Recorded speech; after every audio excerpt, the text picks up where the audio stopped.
No, I think we'll come to the issue of the deserters, but again, I'm trying to link it to what is happening now. First, we saw how they moved to Kogi. From Kogi, they were almost getting into Edo State around the Auchi axis before they were repelled. But again, coming down to Borno State, the Chibok issue is one sore point in our national life. Whether we like it or not, we really can't run away from it.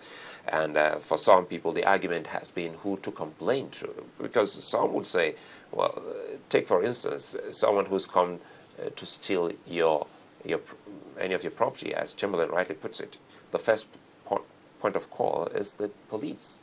And if someone has taken any of these children, abducted them, people still feel that the police or the arm of government, which is the executive, should be the one people should also protest to.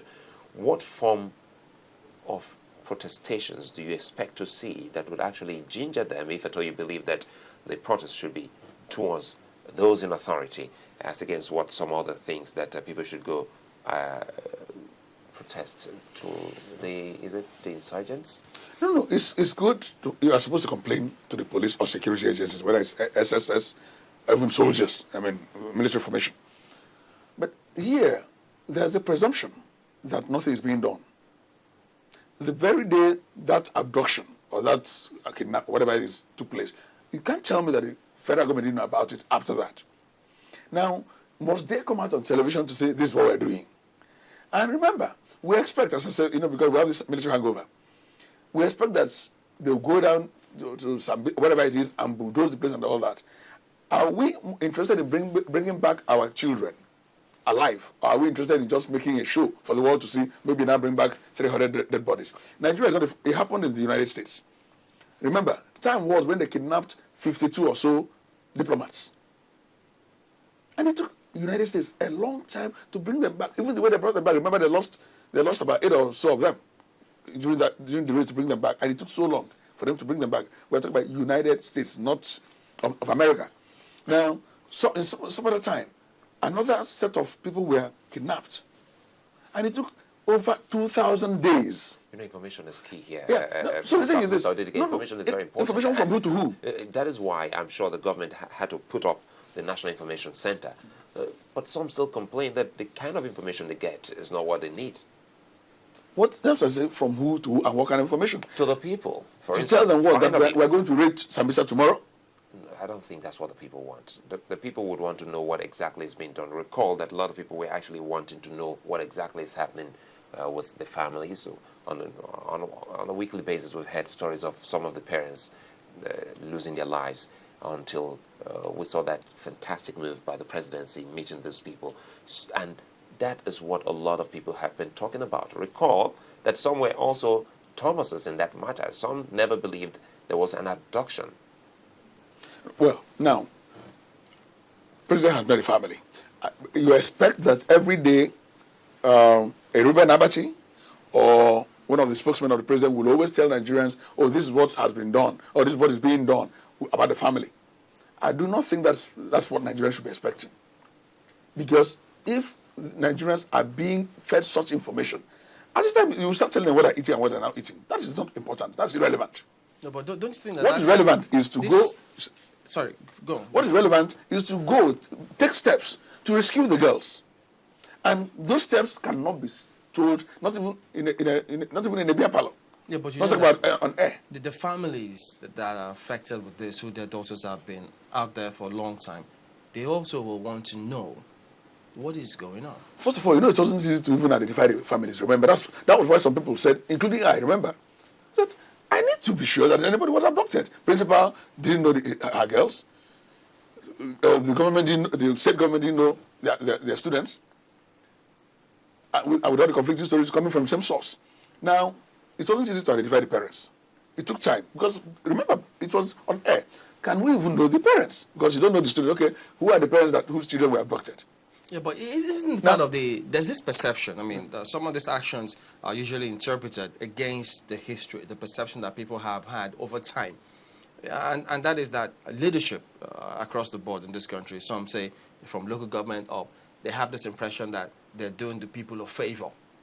And so they find it difficult to even come and address or speak to people about all sorts of things. And you in other climes, even along West Africa here, they approach it differently. And so when people have that impression, when those in political office now act, they interpret it against that light. Well, first of all, you have an impression. But then, what am I doing? Am I doing what I'm supposed to do? If I'm doing what or doing anything to help that impression. Yeah. You see, no, the thing is this: people have there are different styles, different leadership styles. Some people are very loquacious. Some people live by talking. They continue talking, even if they're not doing anything. We've seen governors who governed by posters, by billboards. They did all things on billboard. Nothing was actually done on ground. Now, Jonathan's style is different. He is not talkative. He's not loquacious. He doesn't. I wouldn't want to use a word that would also appear to be insolent to my president, but I've used the word here before. I said he's reticent. He's not the Obasanjo. No, he's not even the Buhari or the Tinubu. His style is different. See, let my actions speak for me. Now, these children were abducted. Where are the parents? Eventually, now we identify the parents. At the time, we had some escaped. And I think up to 52 or 50-something have escaped so far. Would you assume that the security agencies have not tried to reach those 52 escapees to help also guide them or tell them the state of the camps? There's not just a question of knowing where the camps are. You need to know the state. For instance, if I were to read here now, what side are these children normally kept? So you don't go there and cycle these journeys of killing the listening. So the work must be going on, but this work will not be publicized. And anybody that's why I give an example. We are talking about democracy, United States. Oh, information. They give information. During the times those kidnappings I talked about, was anybody briefing anybody daily about such things? It wasn't happening. At least I was old enough then. Yeah, but do we have to adopt the same style? We have to adopt something peculiar to us here. And then risk the children's lives? Not necessarily. I thought what we want to do is to save the children. Even if it takes us 10 years. But nobody's asking them to give operational plan. What do you want them to be telling you? Whether they are drinking tea or drinking experts? Fanta? That's why they are experts in those tell positions. You what do you want to hear from them?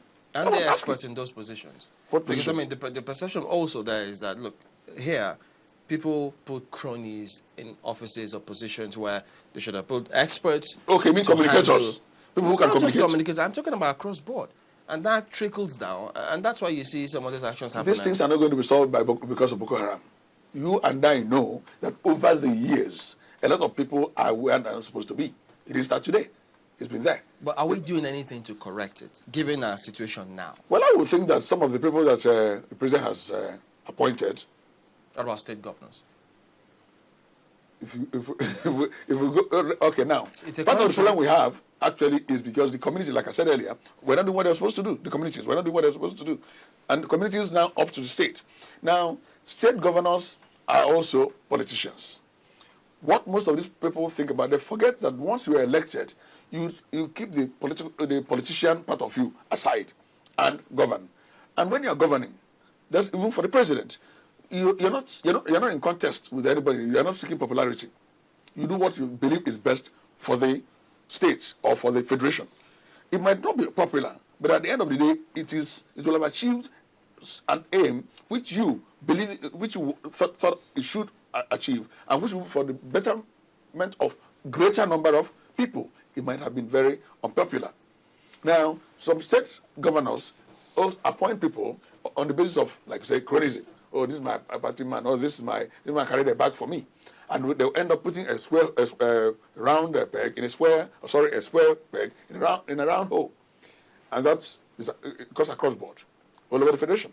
That's why in most states things are not working. You know, I like this search. I like the way you started off because talking about how important it is for us to come together as one nation. You talked about what someone also mentioned the same thing here, what the opposition shouldn't do. But perhaps maybe you can take it further and stretch it. Let's see what the government should be doing. If you say the opposition shouldn't, well, blame anyone or saying that the president is reticent or is really not moving at the pace they would want to see him, what should they be doing from the presidency or the executive arm of government? That is his presumption, that is not at the pace. Because they are not seeing him doing braggadocio all over the place. No, away from that. Now, to stop that presumption, you have to let us in on what you expect to... I'm not going to let... That's what I'm saying here. Why should I let you in on what I'm doing to save the girls? No, what do you expect to see from the executive arm of government? What I expect to see is for them to ensure that these girls are brought back safely, in one piece, alive. If you want them to go there and slaughter as many as they can and bring back out of 200 girls and bring back 195 dead, 5 alive, and then killing all the Boko Haram people, is that what we want? Remember, that's why I give you timeline others used. I'm not saying it must be like that. I'm not saying we must wait for 2,000 days, in some cases, 2,300 something days to rescue people, including Americans that were kidnapped. 2,300 something days to rescue them, but they were all rescued alive. Now, I'm sure the families were happy that at least their people came back alive. That they went there within 6 months and brought back the body bags for them. So the executive is doing what it should do.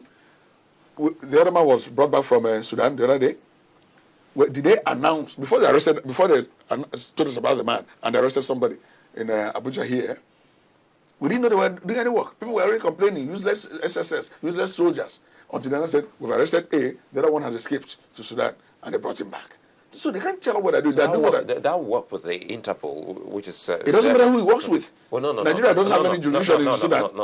No, we have to also look at that. The collaboration between our agencies and Interpol is very, very important here. And what we would say, well, that was quite commendable, bringing Oguche back into the country. But moving forward, such collaborations must be seen with other countries. And we haven't actually seen that with neighboring Cameroon, because they talk about the insurgents having a field day from the Cameroonian angle of our border into Nigeria, and just today in the headlines, that they have blown up the link bridge between Nigeria and Cameroon.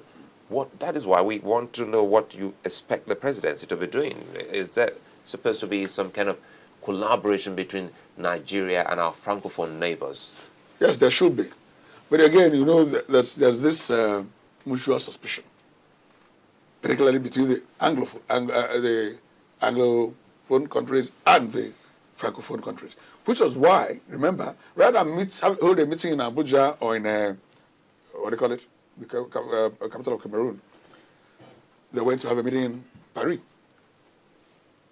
Now, somebody had to apply some measure of influence to get the other person to now say, okay, we'll work together, or work together with the other person.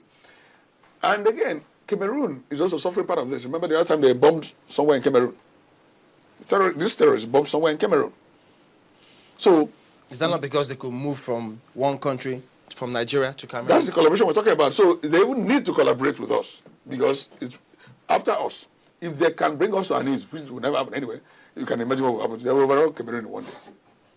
And is it Togo? Which other one will be left with? Chad? All those ones. So the thing is, they have to collaborate. Yes, I'm sure our government is reaching out to them. It would be stupid not to.